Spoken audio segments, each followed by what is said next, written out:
નમસ્કાર, ક્રાઇમ આવાજ ન્યૂઝમાં આપનું સ્વાગત છે। હું છું આપનો નાનજીભાઈ ઠાકોર। આજે વાત કરવાની છે ગુજરાત રાજ્યનું વિજિલન્સ જે તપાસ કરતી સરકાર દ્વારા અધિકૃત કરેલી કચેરી છે।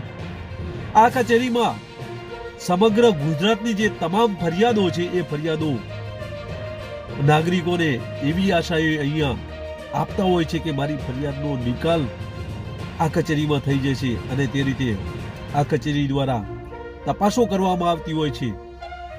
ત્યારે આ કચેરીનો કડવો અનુભવ થયો છે તે વિશે આજે વાત કરવાની છે। ખાણ ખનીજે આ રીતે પત્ર લખ્યો છે ત્યારે વન વિભાગ દ્વારા ખાણ ખનીજનો પત્ર હોય જેથી આ લોકોને ના છૂટકી કાર્યવાહી કરવાનો ફરજ પડે છે અને આ લોકો દ્વારા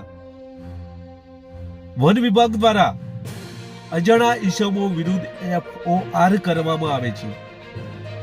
FOR કર્યા બાદ જ્યારે સ્થાનિક જે નાગરિકો છે, જાગૃત નાગરિકો છે, તેમણે આ બાબતે FOR અજાણ્યા શખ્સો વિરુદ્ધ કરી હોય જેથી આ કામે જે તે સમયે અહીંયા જે ખનન થઈ રહ્યું હતું તે સમયના જે ફોટાઓ હતા તે ફોટાઓ એક અરજી સાથે આડેસર રેન્જને અરજી આપવામાં આવે છે ને આ FOR માં આ જે ટ્રક ચાલકો છે તેમના નંબરો આપવામાં આવે છે। ત્યારે વન વિભાગ દ્વારા આ જે નંબરો અને અરજી આવી હતી તેના આધારે RTO માં એક પત્ર લખે છે અને RTO ને જણાવે છે કે આ ગાડી છે કોઈના નામે છે અને આ ગાડી તબદીલ ન થવી જોઈએ આવો લેટર જે તે સમયે લખવામાં આવે છે। ત્યારબાદ આ નાગરિકો દ્વારા લાંબા સમય સુધી આ લોકો જે ફરિયાદની તટસ્થ તપાસ નથી કરતા જેથી PG પોર્ટલમાં ફરિયાદ કરવામાં આવે છે। આ ફરિયાદ બાદ આ ફરિયાદનો નિકાલ કરવાનો સમય 60 દિવસનો હોય છે। આ ફરિયાદનો નિકાલ 2 વર્ષ સુધી થતો નથી ત્યારે આ તમામ વિગતો છે તે વિગતો વિજિલન્સ ખાતાને તપાસ કરવા માટે PG પોર્ટલમાંથી આ લોકોને આપવામાં આવે છે। આ લોકોને આ રીતે આની તપાસ આપ્યા બાદ PG પોર્ટલમાં જાગૃત નાગરિકો દ્વારા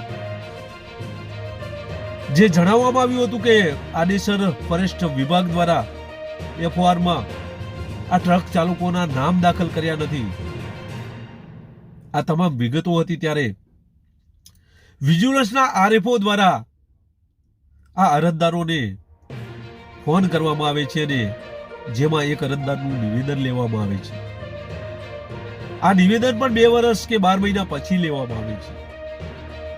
હાલ એ નિવેદન લીધા બાદ અને પુરાવા તેમણે લઈ લીધા બાદ હાલ આ અરજી પેન્ડિંગ છે ત્યારે રાધનપુરના કોઈ બીજા અરજદાર છે તેમનું પણ નિવેદન માટે આ લોકો ફોન કરે છે અને આ રીતે હાલ આ અરજી છે તે અરજી પેન્ડિંગ રાખવામાં આવી છે। ત્યારે આ RFO ને આ બાબતે કેટલે તપાસ પહોંચી છે તે વિશે પૂછતા તેમણે આવું કંઈક જણાવ્યું। પહેલા એમનો ઓડિયો સાંભળીએ અને પછી આગળ ચર્ચા કરીએ। તો મેં કીધું હવે નિવેદન માટે ક્યારે પધારો? હું એટલા માટે આવવાનો હતો તો શું કરીએ આપણે ક્યાં મળી તમે કેવું આવું? હા તો તમે ગમે ત્યારે સાહેબ આવો તો મને આગળના દિવસે ફોન કરીને આવજો। સારું બરોબર। અને સાહેબ બીજું શું કહેતો હતો આપને કે આજ જે ફરિયાદ છે એ ફરિયાદ પાટણ વાળા કોઈ ભાઈએ આપી હતી ને એ ભાઈનું તમે નિવેદન લીધું છે તો એમાં શું સાહેબ કાર્યવાહી કરી? ના આમાં કેવું હતું એમાં 2 અરજી આવી હતી તમારે ને એનું સેમ કેસ માટે, બરાબર? અચ્છા। હવે તમારું નિવેદન એમાં બાકી રહી ગયું એટલે તમારું નિવેદન માં લેવું પડે। એમ નહીં સાહેબ, ભલે મારું બાકી રહી ગયું પણ એમને કઈ પુરાવા રજૂ કર્યા હતા, નિવેદન લખાવ્યા હતા, અરજીઓ તો ભલે ભ્રષ્ટાચાર થયો છે એટલે અલગ અલગ આમાં સરકાર એવું કહે છે કે આ લોકોનો સંયુક્ત અહેવાલ આપો, એક અલગ અલગ નહીં આપો, સંયુક્ત અહેવાલ આપો, જોડે આપો। એમ નહીં સાહેબ, કોઈ આગળના દિવસે ધારો કે 1 મહિના પહેલા અરજી થઈ હોય તો એ અરજીનો નિકાલ તો કરવો પડે કે આ બધી ભેગીઓ કરવાની 12 મહિના પછી થાય તો હલો, આ વિજ્યુલન્સના આરએફઓ સાહેબ છે અને તેમનું કહેવું છે કે આ રીતે અલગ અલગ ફરિયાદો આવી છે ત્યારે અલગ અલગ જ્યારે નિવેદનો પૂર્ણ થશે ત્યારે આ તપાસ પૂર્ણ કરવામાં આવશે અને રિપોર્ટ બનાવવામાં આવશે. અરે સાહેબ, આ સરકાર હિતને લગતી કાર્યવાહી છે અને અહીંયા કરોડો રૂપિયાનું ખનન ચોરી થઈ છે.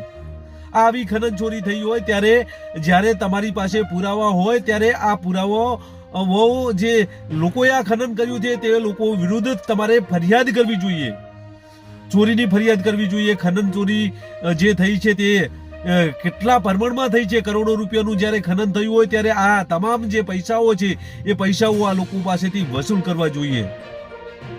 આ ફરિયાદો ઘણા સમયથી ચાલી રહી છે, પરંતુ ગુટખર વિભાગ પણ આ લોકો સાથે ભળી ગયેલ હોય તેવું જોવા મળી રહ્યું છે, કારણ કે આટલા સમયથી આવા પુરાવા આપ્યા છે તેમ છતાં તપાસ કરવામાં આવી નથી. આ લોકો સામે જે સરકારી ગેરકાયદેસર ખનન થયું છે એ નાણાં વસૂલવામાં આવ્યા નથી, ત્યારે અનેક સવાલો છે. ત્યારે આ વિજિલન્સના કર્મચારી પણ આવા જવાબો પાઠવી રહ્યા છે, ત્યારે અનેક સવાલો ઊભા થયા છે. સવાલો એ પણ છે કે શું વિજિલન્સ અધિકારી પણ આ લોકો સાથે ભળી ગયેલા હશે? કારણ કે કોઈ પણ અરજદારની જ્યારે ફરિયાદ આવતી હોય અને બીજી પોર્ટલમાં જ્યારે ફરિયાદ કરતા હોય ત્યારે 60 દિવસના સમયગાળા દરમિયાન આ ફરિયાદનો નિકાલ કરવાનો હોય છે. અને આવી તો અનેક ફરિયાદો આવે તો શું જ્યાં સુધી ફરિયાદો આવે ત્યાં સુધી આ ફરિયાદનો રિપોર્ટની રાહ જોવાની, આ જે ફરિયાદ છે તેની તપાસ નહીં કરવાની? આવા અનેક સવાલો છે.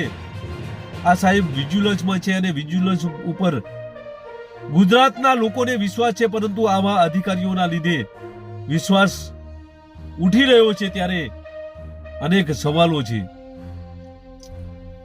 આ સાહેબ દ્વારા આ રીતે ખોટા પ્રત્યુત્તર પાઠવવામાં આવી રહ્યા છે.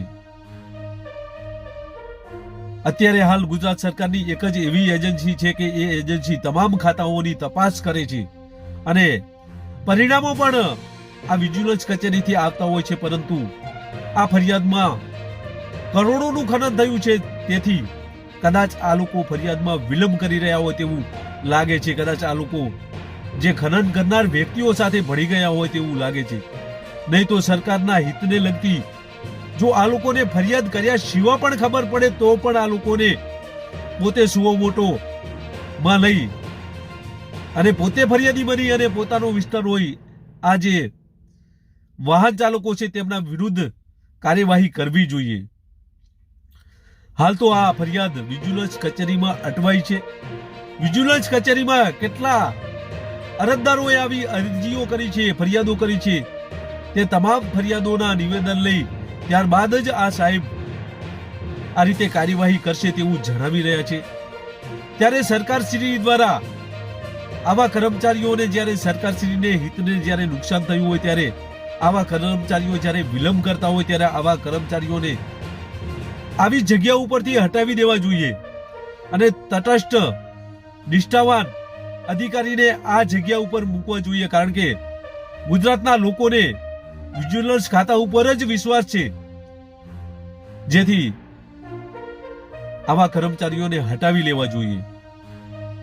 ત્યારે સરકારનું આ મોટી ચોરી થઈ છે, પુરાવા પણ ગુટખર વિભાગને આપ્યા છે, તેમ છતાં આ જે ફોરેસ્ટના અધિકારીઓ છે તે અધિકારીઓ તપાસ કરવા તૈયાર નથી. ત્યારે આ વિજિલન્સ ફોરેસ્ટ વિભાગના અધિકારી પણ આ રીતે તપાસમાં વિલંબ કરી રહ્યા છે, ત્યારે સરકાર દ્વારા આ વિશે ગંભીર નોંધ લઈ અને કાર્યવાહી કરવી જોઈએ. બસ એ જ. નમસ્કાર, ફરી મળીશું આવા જ ન્યૂઝ સાથે. અમારી ચેનલમાં જો તમે નવા છો તો અમારી ચેનલને સબસ્ક્રાઇબ કરવાનું